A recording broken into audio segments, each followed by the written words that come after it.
Answer. Get the latest weather, traffic, and news updates online at 560theanswer.com. Now, from the Signature Bank Studios. If you're looking for the latest news, insight into what it means, and the sharpest opinion, there's only one station in Chicago where you can turn, and it's this one. We're AM 560, The Answer.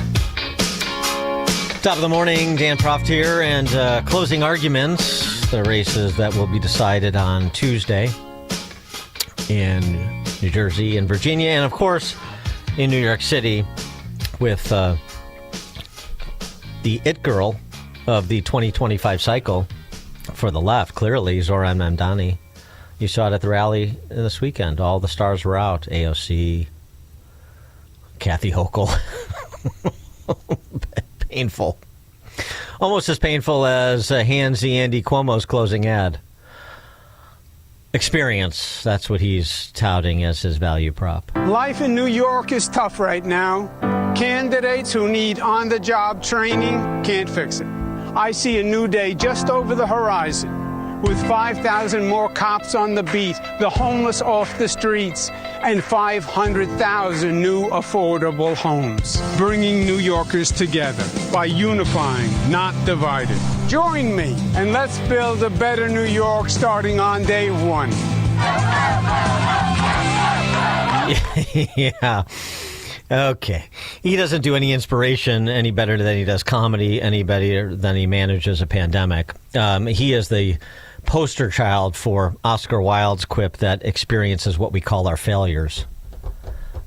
No sale. Which is why, as I've been saying the last couple of weeks, all this hue and cry from erstwhile center-right or even conservatives to throw in with Andy Cuomo? No. Can't get on board that train. Absolutely not. He's a disgrace. I mean, Zohran Mamdani is a Marxist ideologue. He's a catastrophe and, just really a child. And so is he dangerous? Yeah. Tempered or perhaps not by the city council and ultimately by New York City's electorate. But that doesn't mean that I have to default to Andy Cuomo to, be constructive here. If I was in New York City, Curtis Lee was fine for me. Mamdani's closing argument is kind of fun. Must feel like he is not where he needs to be with the Latino vote to feel completely secure. So his closer is this. Hola, Nueva York!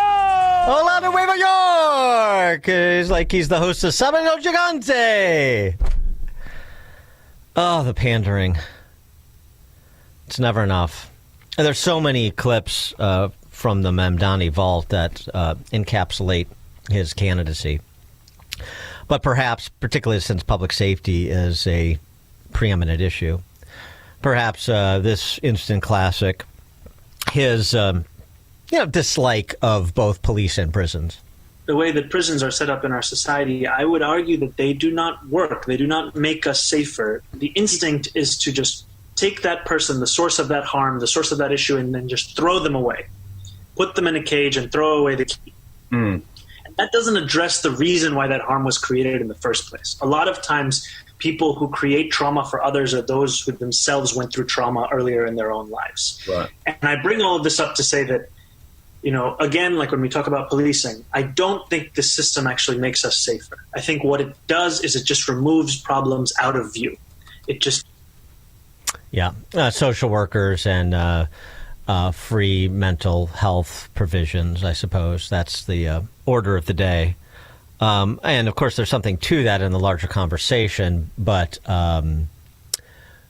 when it comes to repeat violent offenders, first you have to remove them from society, and then you get them a treatment, if there is treatment to be offered that has the possibility of effective impact, right? It's not really that complicated. But, who needs to get into those details when everybody's in a celebratory mood? Fresh off of his endorsement by female rabbis, including one trans female rabbi, Zohran got the coveted Mandy Patinkin endorsement. Oh, Saul.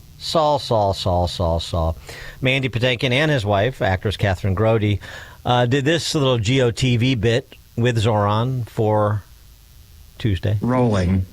Okay, we've got until Tuesday, and don't take anything for granted, right? No, I've never taken you for granted. I'm not taking this for granted.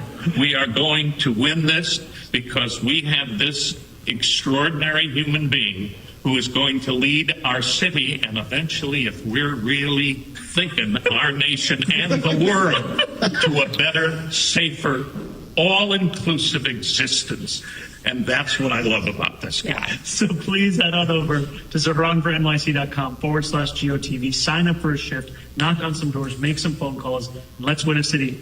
And don't assume anything. No, right. Thank you. That's wow. What the President Mamdani, boy, I thought, and I still do think Jon Stewart describing him as the Jackie Robinson for his constituencies. Marxists, Muslims, Marxist Muslims. Remarkable. I mean, in an era of inane political superlatives, I still think Jon Stewart takes the cake. For more on the race and, identitarian politics by extension, Zaid Jilani joins us, reporter based in Atlanta. His Substack is substack.com @Zaid Jilani, ZAID. Jilani, Zaid Jilani. Zaid, thanks for joining us. Appreciate it. Yeah, always great to be here. So, the Mamdani phenomenon. Your perspective on it. Look, I think that you can credit Mamdani with a lot of things and as far as his political skills and talents, but also I think we have to look at this as a massive failing by Andrew Cuomo, right? A man who emerged from the most famous political family in New York, who had the support and backing of an enormous number of large donors, of sort of the establishment press, the Democratic Party, and he loses the primary over the summer, right? A lot of people thought he would just quietly walk away and escape with his dignity, but then he decides to keep running, and now it looks like he may lose by up to 15, 20 points, right? I mean, a poll this morning had him losing by 25 points. If I was in Cuomo's shoes, I think I would just, throw in the towel. But unfortunately, he seems like he's soldiering on. And look, Mamdani's a young and fairly inexperienced guy, but I think he's very charismatic. But really, on paper, Cuomo should not have lost. And it really does speak to his weaknesses and his inability to recognize when his time's up, I think.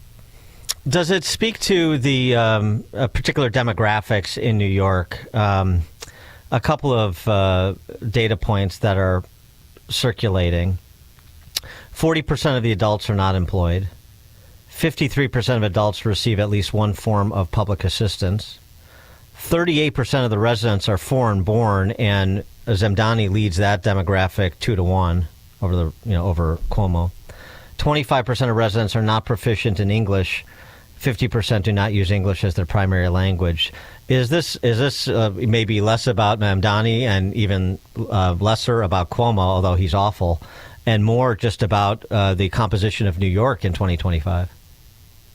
Yeah, I mean, look, I think that is a factor, especially I think if you go back 10 to 15 years, there was a large wave of gentrification in New York, and particularly in the outer boroughs, right? A lot of people were moving into the city, not only from abroad, but also from other parts of the country, like particularly like millennials, people who at this point are in their 40s. A lot of them have kids, but they were young back then, right? And I think this has also led to some level of political turnover. You see that not only at the mayoral level, but I think you see it at the city council level.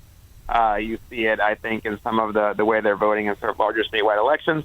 At the same time, Trump made some real inroads in New York City in 2024.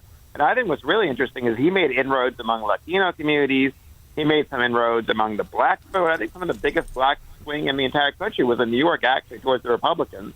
And I'm really interested to see if in this election some of those people return to the Democratic tent because maybe they're disappointed that, costs have not gone down, prices have not stabilized the way that Trump had promised, or if this is a larger thing that we're going to see in an election after election.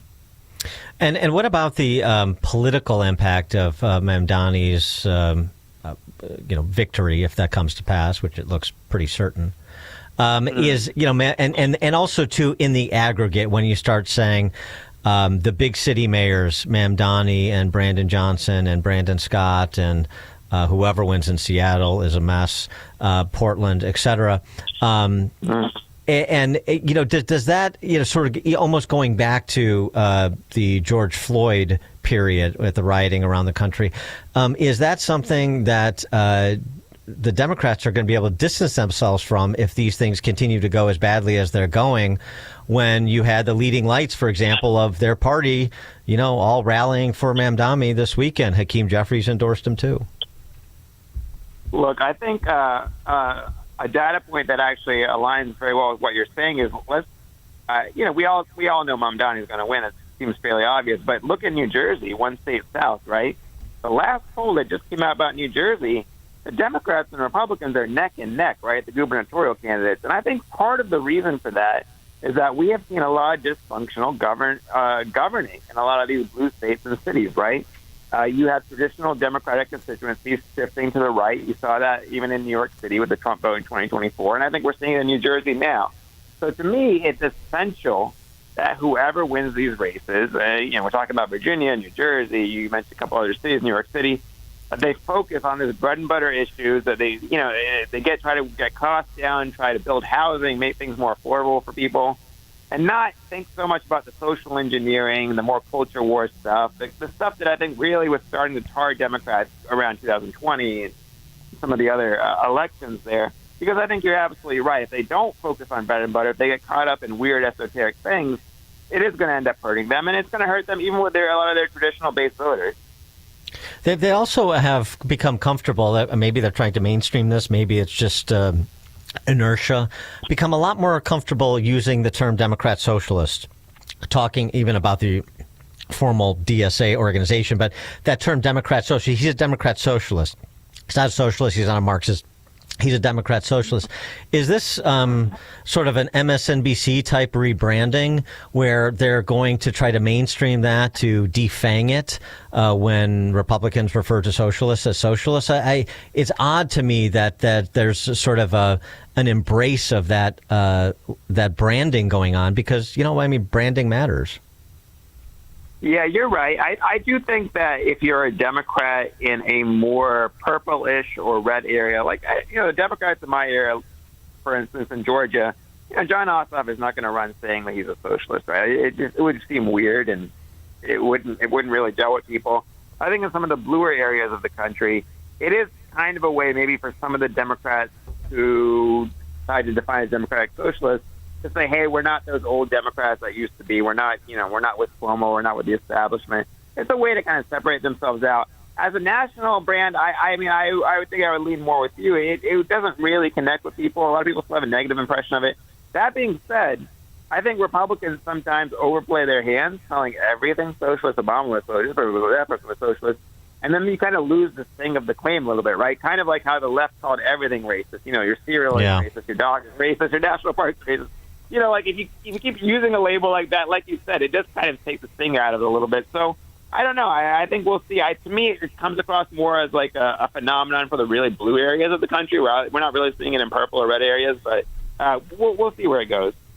How concerned are you about some of the data out? And there was recent polling of Illinois Democrats, too, that was pretty chilling, but this is not new. The polling data that suggests there are a lot of people, particularly on the left. There's not an equivalence here. It is disproportionately on the left that see political violence as the means to political ends. Yeah, it's really interesting because I used to work on a project. Actually, it was a research center at UC Berkeley, and I worked on a project on polarization. So we spent a lot of time reading surveys, talking to psychologists about this. I think there has been an increase in support for political violence.